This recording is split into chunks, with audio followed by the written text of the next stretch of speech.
Isipin mo na lang ito, isang koponan na naniniwala na handa na sila. Isang superstar na naghihintay sa tamang kasama.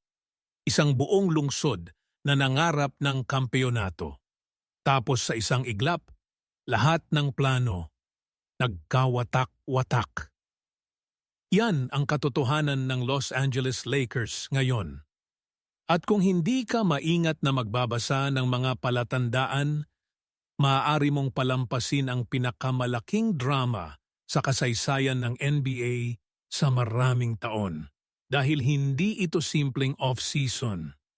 Ito ay isang pagsubok ng karunungan, ng tapang, at ng determinasyon ng isang organisasyon na handang ilagak ang lahat para sa tagumpay. Nagsimula itong lahat nang makuha nila si Luka Doncic, ang Slovenian na henyo na puno ng pag-asa. Ang buong Lakers Nation ay nagbigay ng malaking panahon para magtatag ng bagong pamana. Pero ang isang kampeyon ay hindi nagtatayo ng sarili. Kailangan ng tamang mga piraso sa paligid niya at doon nagsisimula ang problema. Una, pag-usapan natin si Rui Hachimura. Kung inakala mo na siya ay tahimik na mananatili sa Los Angeles, mukhang nagkamali ka. Pagkatapos ng pinakamahusay niyang postseason sa buong karera niya sa NBA, biglang naging isa siya sa pinakamainit na pangalan sa free agency. Sa 10 laro ng playoffs, nag-average siya ng 17.5 puntos, 4 rebounds, at isang kamanghamanghang 56.9% mula sa 3 puntos. Hindi iyon ang mga numero ng isang simpleng role player. Iyon ay mga numero ng isang manlalaro na handa ng maging pangunahing bida sa ibang koponan. At alam ito ng mga karibal. Ang Brooklyn Nets at ang San Antonio Spurs ay patago ng nagtatayo sa likod, naghihintay na dumating ang tamang sandali para makuha siya.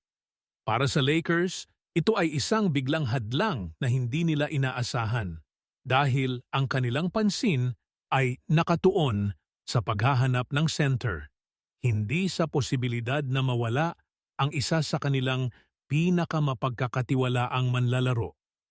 Mayroon namang magandang balita para sa Los Angeles. Hawak nila ang tinatawag na bird rights ni Hachimura.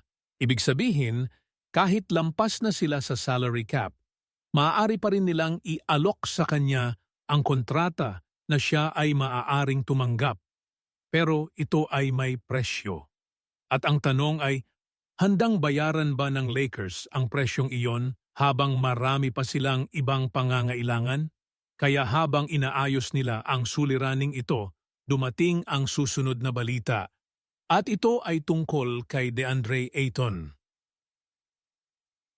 Ang 27 anyos na sentro ay inaasahang i-ehersisyo ang kanyang player option na nagkakahalaga ng $8.1 milyong para sa susunod na season. Sa una, mukhang magandang balita ito para sa Lakers. Pero kung titingnan mo ng mas malalim, hindi ito simpleng pagbabalik.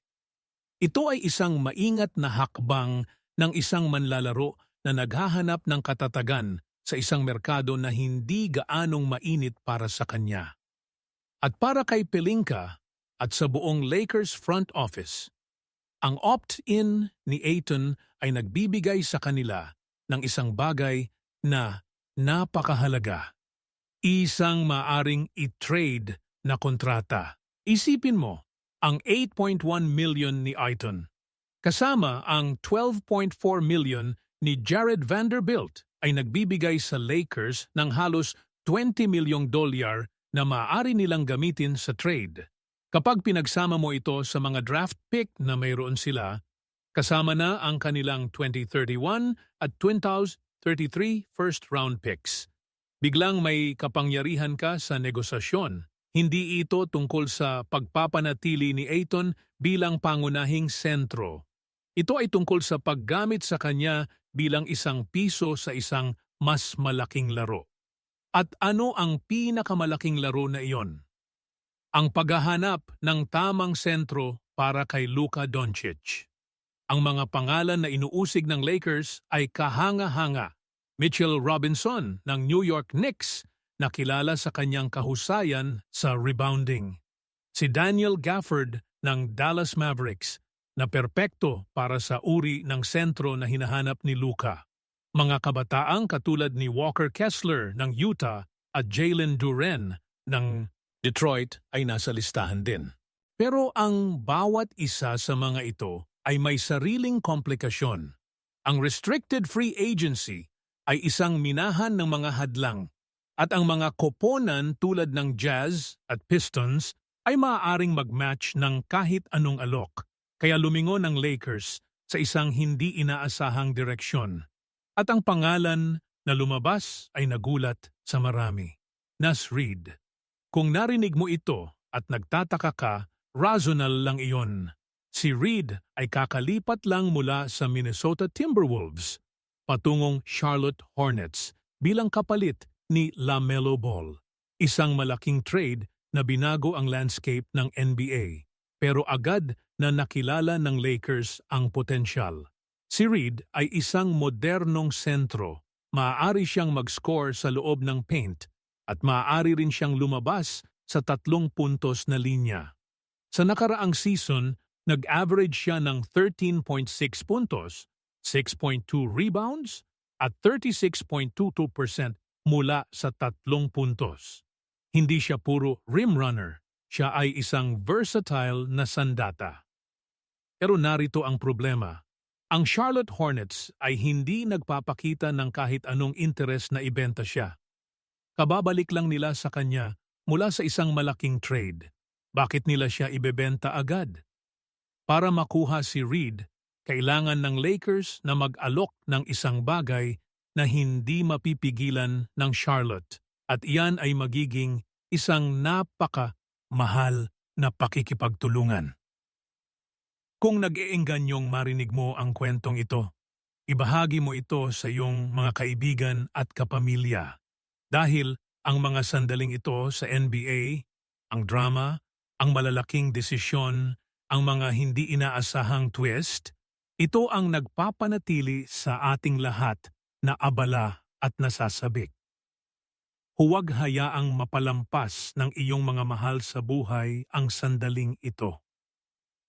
Ngayon, lumayo tayo sandali sa mga trade at free agency dahil may isang tao sa likod ng entablado na mahinahon pero napakahalaga para sa tagumpay ng Lakers. Si Marcus Smart, ang 32 anyos na dating Defensive Player of the Year, ay malubhang pinag-isiba.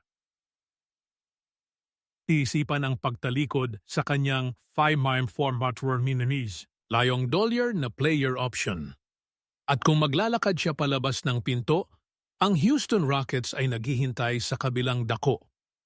May coach na si Ime Udoka, ang taong naging mentor niya noong panahon ng Boston. Ang koneksyong iyon ay hindi basta-basta mahahalinhan ng pera.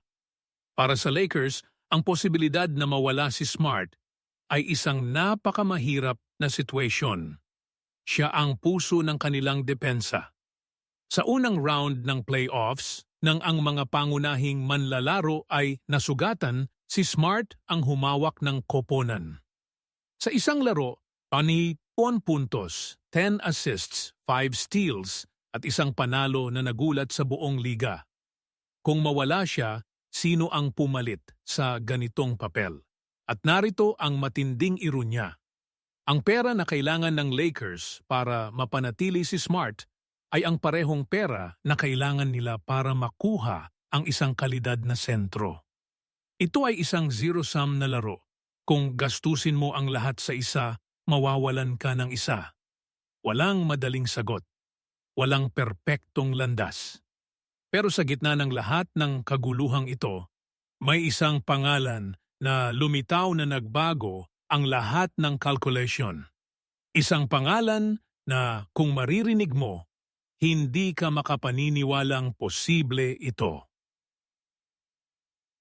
Nikola Jokic, 3 beses na MVP. Ang pinaka-dominanteng sentro sa modernong basketball. Ang taong pinaniwalaang magiging nugget magpakailanman. Ayon sa mga may alam sa loob ng liga, si Jokic ay seryosong pinag-iisipan ang pag-atras sa kanyang maximum contract extension sa Denver para sa pangalawang sunod na taon. Hindi niya pipirmahan ang kontrata ngayon at iyon ay isang napakalakas na pahayag. Bakit?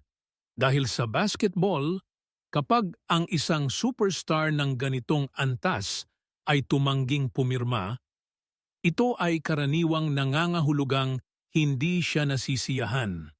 Ang Denver Nuggets ay natumba sa unang round ng playoffs ngayong taon at malinaw na si Jokic ay naghahanap ng kasagutan. Mayroon pa ba itong koponan ng kakayahan na makipaglaban para sa kampyonato? Kung magpapasya si Jokic na tanggihan ang kanyang player option ng $62.8 milyong sa 2027, magiging unrestricted free agent siya at ang buong liga ay magiging puno ng pag-asa at takot. Para sa Lakers, ito ang eksaktong sitwasyon na patago nilang inihanda ang kanilang sarili. Ang pera, ang mga asset, ang lungsod, ang kamanghamanghang prospect na magkatuwang si Jokic at si Doncic, dalawang international na bida na magkasamang maaaring sirain ang depensa ng kahit sinong koponan sa mundo. Walang katulad na makikita sa buong kasaysayan ng NBA. Ngunit alam nating lahat na hindi ito garantisado. Si Jokic ay paulit-ulit na nagsabi na mahal niya ang Denver, pero ang kanyang pagtanggi na pumirma ay isang mensahe. At naririnig ito ng buong liga. Kaya narito tayo sa pinakamahalaga at pinakakapanapanabik na off-season ng Los Angeles Lakers sa maraming taon. Hindi ito tungkol lang sa isang manlalaro o isang trade. Ito ay tungkol sa kabuuan ng isang era. Ang pagtatayo ng isang koponan sa paligid ni Luka Doncic na may kakayahang manalo ng kampyonato. Kailangan nilang panatilihin si Rui Hachimura bago siya makuha ng ibang koponan. Kailangan nilang gamitin ang opt-in ni Ayton bilang sandata sa trade market. Kailangan nilang gumawa ng desisyon kay Marcus Smart bago siya lumipat sa Houston. Kailangan nilang pag-isipang mabuti kung magsasakripisyo ba sila para makuha si Naz Reid. At kailangan nilang manatiling alerto sa posibilidad kahit malayo, kahit mahirap paniwalaan na si Nikola Jokic ay maaaring maging available. Lahat ng ito sa iisang off-season. Lahat ng ito sa loob ng ilang linggo. Ito ang realidad ng Lakers ngayon. Hindi ito isang simpleng pagbabago ng roster. Ito ay isang pagsubok ng karunungan ni Rob Pelinka. Isang pagsubok ng paniniwala ng buong organisasyon. At isang pagsubok ng pasensya ng milyon-milyong fans na naghihintay para sa araw na makita ang Lakers na nagwawagayway ng championship banner muli. Ang tanong ay hindi kung handa ba sila. Ang tanong ay kung gagawin ba nila ang tamang mga hakbang sa tamang oras bago dumating ang pagkakataon at mawala na parang hangin. Ang off-season ay nagsisimula na. Ang orasan ay tumatakbo. At ang buong mundo ng basketball ay nanonood. Kung nagustuhan mo ang kwentong ito, pindutin ang like at ibahagi ito sa lahat ng Lakers fan na iyong kilala. At kung hindi ka pa nakasubscribe, ngayon na ang tamang oras dahil ang mga susunod na linggo ay puno pa ng mga kaguluhan, mga sorpresa at mga sandaling hindi mo gustong mapalampas. Sama-sama tayong manood. Sama-sama tayong mangarap. Go Lakers!